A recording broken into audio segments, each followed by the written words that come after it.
It's been a while. Kathy, how've you been? Guess what? My husband and I had a beautiful baby. She looks just like me and Jake, so cute. Why don't you come over to our place? I mean, I bet you're envious. The message from Moira was filled with malicious comments. Reluctantly, when I went over to Moira's house, she said, "Isn't the baby cute?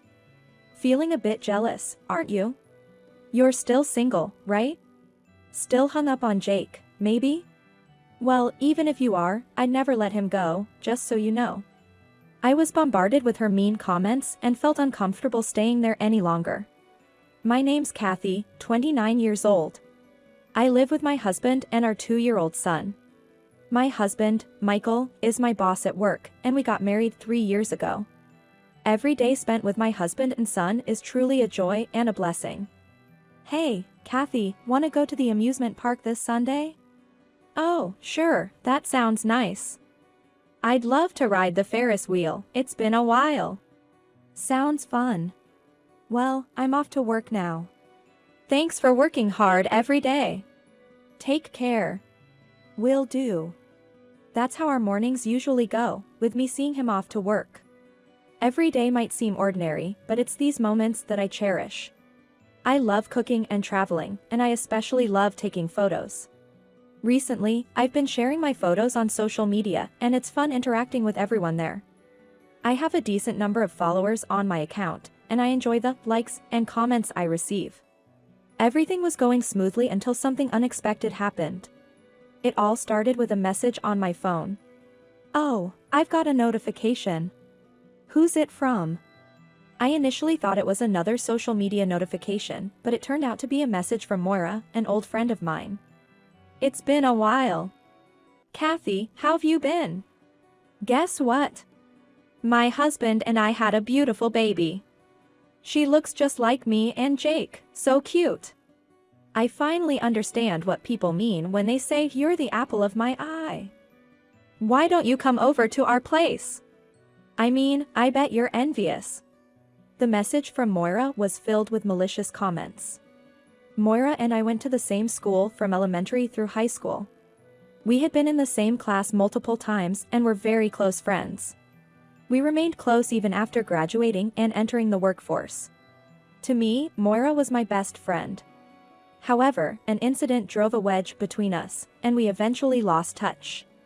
This happened a few years ago. Shortly after graduating from high school and starting my job, I was invited to a group date where I met Jake. We hit it off and began dating. About a year or so later, Jake proposed to me. I accepted on the spot. That evening, I introduced Jake to Moira at a local bar. Hi there, I'm Jake. I'm gonna marry Kathy. Nice to meet you. I'm Kathy's best friend, Moira. Congrats on the engagement. Kathy's a great gal. Please take good care of her. Moira warmly congratulated us on our engagement. Kathy's always been a kind-hearted and popular person in school. I'm lucky to have a wonderful friend like her. That night, we shared stories from our school days and about our relationship, enjoying our time together. Little did I know, this meeting would lead to the biggest mistake of my life. About a month after I introduced Moira to Jake, I got off at a station a bit away from my office due to work. Just as I was leaving the ticket gates to head to my office, I saw something shocking. Across the street, Jake was walking arm in arm with a woman. I had to do a double take. Because Jake had taken the day off, saying he was going back to his hometown in Nebraska. I couldn't believe he'd be in a place like this. Having some extra time, I decided to take a detour to get a closer look. And indeed, it was Jake.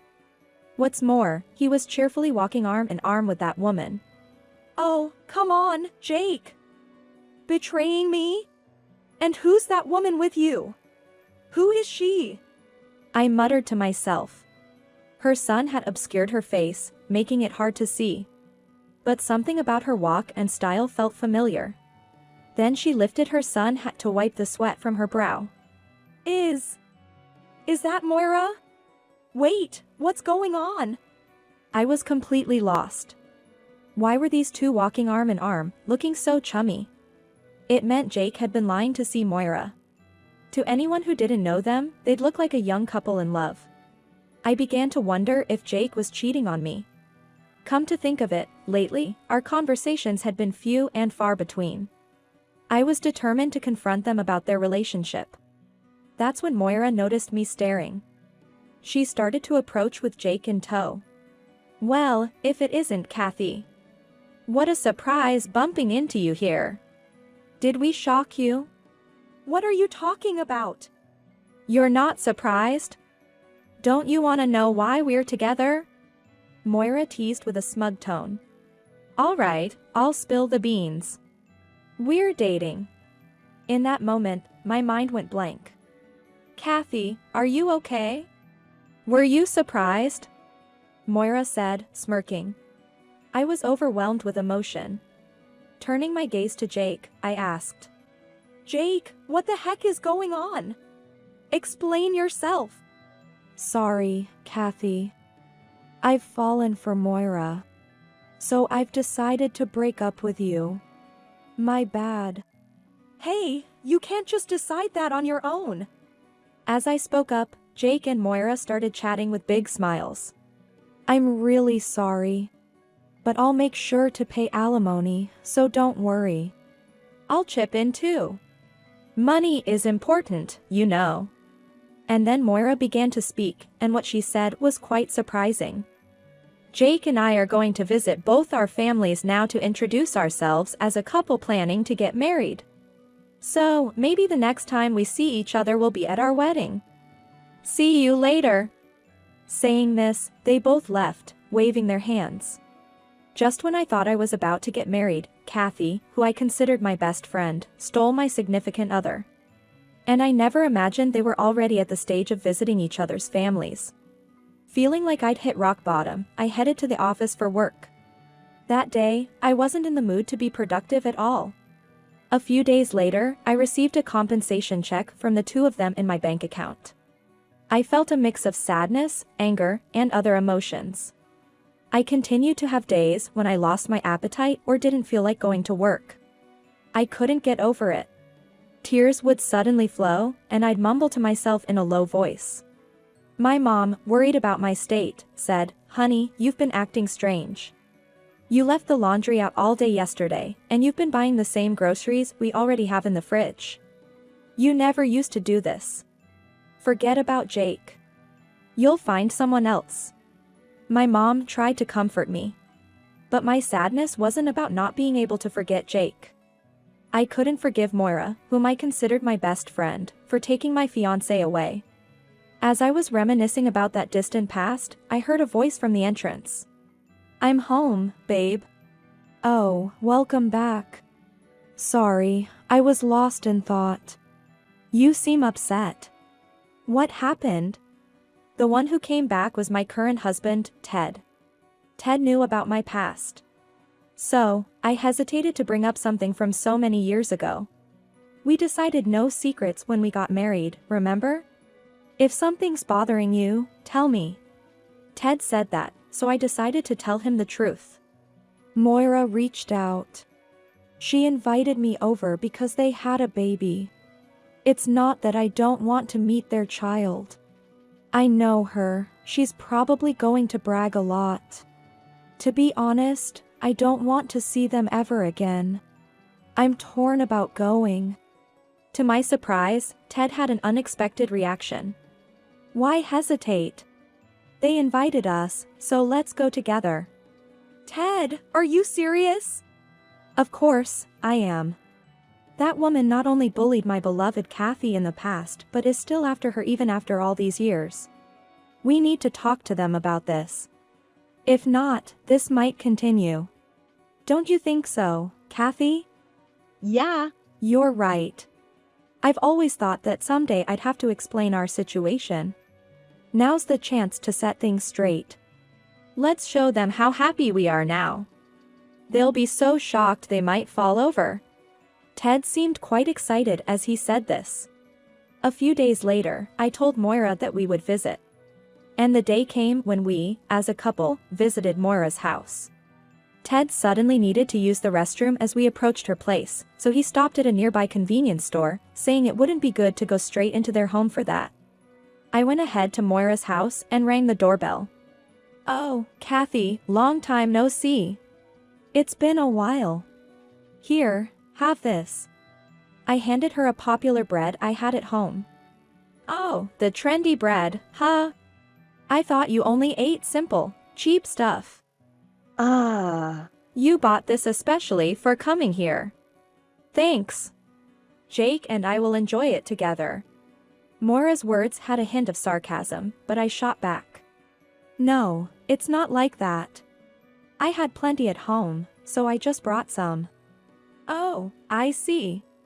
You're still single, right? You must have a lot of free time. I'm kind of envious." Moira continued with her snide remarks.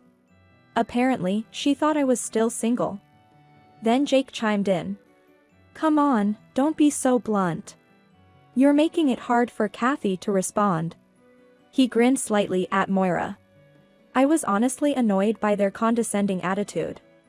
All I wanted at that moment was to see their baby and leave. "Where's the baby?" "Oh, right. We invited you for that. Isn't our daughter adorable?" Jake and Moira, being a good-looking couple, naturally had a very cute baby.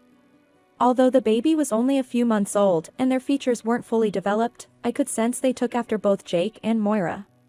In my heart, I whispered, cute babies are just that. Cute. The baby is innocent. I hoped the baby wouldn't inherit their personalities. The baby's cute, isn't she? So, are you jealous? You're still single, aren't you, Kathy? Maybe you still have feelings for Jake? Even if you do, I'm never gonna let him go. I've been checking out your social media, and it seems kinda lonely. You're posting photos from various places for likes, but it just looks like you're enjoying it alone. Doesn't really seem interesting. And your meals, it's always just for one, right? Maybe you're waiting for DMs from guys? If so, that's super creepy. I thought to myself, if she feels that way, she shouldn't be looking in the first place. But Moira kept going with her sarcastic remarks. I've seen photos of foreign landscapes and night pools. You just got them from the internet and reposted them, right? And all those fancy meals, you're just showing off the stress of places you can't actually go to. It's unpleasant for people to see a social media full of your wishes. You should be careful about copyright. Yes, I just gave good advice. You should be grateful. Hey, lay off a bit. You're being too harsh on Kathy," said Jake, with a clearly unsympathetic expression. I decided to tell the truth. "Actually, my husband's here with me. Sorry for the surprise." Their expressions changed instantly. "Wait, Kathy, you got married?" "Well, is it that surprising? A lot of time has passed. I don't think it's that weird." Upon hearing this, Moira seemed taken aback. "I knew it. You must have felt lonely living by yourself, Kathy. So, you desperately searched for a man. Probably settled for someone not so great. I get that you might be upset about Jake being with me." The main reason Moira took Jake from me was his high income. He was handsome and tall, well-educated and from a wealthy family. And of course, a high salary to top it all off. Little did Moira know, she was about to get a big surprise. "Ted, you can come in now." My husband, who had stopped by the convenience store, came in through the door. "Sorry for being late. I'm Ted, Kathy's husband. And this is our son. Nice to meet you." Ted entered with a big smile, while our son looked a bit shy. The key players, Moira and Jake, were pale as ghosts. "No way! Isn't this the famous?" Their expressions changed dramatically. I tried hard not to laugh. "Isn't this Ted, the chef from the 3-star restaurant, Scorching Diner? Why is he here? This has gotta be a joke. Dude, is this real? This isn't a dream, right? Sadly for them, it was not a dream. My husband, Ted, runs a restaurant in New York, known by those in the know as a top chef. Recently, he's been on TV and various online platforms. Knowing the truth about him left them both shaken. Naturally, they bombarded us with questions. So, how did you two meet? I just happened to go to his restaurant. We just clicked. Jake then chimed in. Hey, I've been to that place. It was amazing. And the bread you brought, is it from Ted? Yes, it is. My parents sent them to us. They mistakenly sent too many, so we brought them here. Please enjoy. It's really good. Ted continued without being flustered by their shock. Those dishes you posted on your social media, are they? Yes, they're real. I taught Kathy how to make them, and she often cooks and posts them. Even though I'm a chef, the real home-cooked taste comes from Kathy. Isn't that right, dear? Feeling a bit shy, I added. That's right. Those dishes are my own creations. They might not be as impressive as Ted's, but I love when he enjoys my cooking with a big smile. Upon hearing this, Ted's face turned red. So, you're not just single, you're super blessed, huh? Moira said with a hint of jealousy. Suddenly, Ted's demeanor changed, and he looked upset. The reason we came here today is that I have something to say to both of you. You bullied my precious wife in the past, right? Moira started to get nervous. And now you think you can show off just because you have a child? I can't even find the words. And you thought Kathy was single all this time? Even though you were close to getting married, you thought a settlement would be enough? Jake was also sweating profusely. Why on earth did you bring Kathy here? After all these years, you're still trying to hurt her, aren't you? There's no way I'd do something like that. Ted raised his voice even more and began addressing Jake. Jake, I can't trust someone like you who can easily hurt someone else's wife. Before coming here, I did some digging. Turns out, the CEO and executives, you know, the top brass of your company, are regulars at my place. Just the other day, they were having a drink and talking about how tough their job has been. I mean, with an employee like you, it's no wonder they're drinking their stress away. And about yesterday, I casually asked them, do you know a guy named Jake? And guess what? They all nodded. Seems like you're pretty infamous for being incompetent. I made sure to chat about you. Well, I bet you're looking forward to work tomorrow, huh? Ted smirked as he spoke, and Jake looked terrified. I never thought Ted would go this far. But I was touched thinking that he was genuinely concerned about me. Suddenly, Moira turned on Jake with a raised voice. Wait, Jake, you're that incompetent? What are you gonna do if you get demoted? We have a kid, and expenses are only gonna go up. Think before you act. Excuse me? Why are you suddenly calling me incompetent? It's all your fault. Always nagging at me. I'm stressed out. How am I supposed to be passionate about work? Tell me. Before we knew it, Moira and Jake were in a full-blown argument. Let's head out, I suggested. Yes, let's go, Ted agreed. Ted, our son, and I left Moira's place. Apparently, Jake got an earful from his bosses at work. His chances of a promotion are probably slim now. To make matters worse, they had just bought a luxury apartment. They were happy to move in, but with Jake facing a possible demotion, they clearly couldn't afford it. Jake had to ask Moira's parents for financial help. They ended up selling the apartment, but they didn't get the price they hoped for. The loan is still outstanding, and now Moira is working multiple part-time jobs, busting her chops. Meanwhile, Ted was set to go to France. You're going to France? Yeah, I had plans to go a few years ago, but times were tough. How long are you gonna be away? About a year. I'm looking to further my career and come back even better. Take care. Don't get involved with any strange women over there. Jokingly, I said that and Ted burst out laughing. What are you talking about? You and the kid are coming with me. We've already got everything set. My eyes widened in surprise. You're kidding, right? Nope. We're gonna give it our all together over there. In that moment, I was truly grateful to have met Ted. It's unlikely we'll have anything to do with those two again. The weight that had been on my heart was lifted, and I looked forward to a brighter future.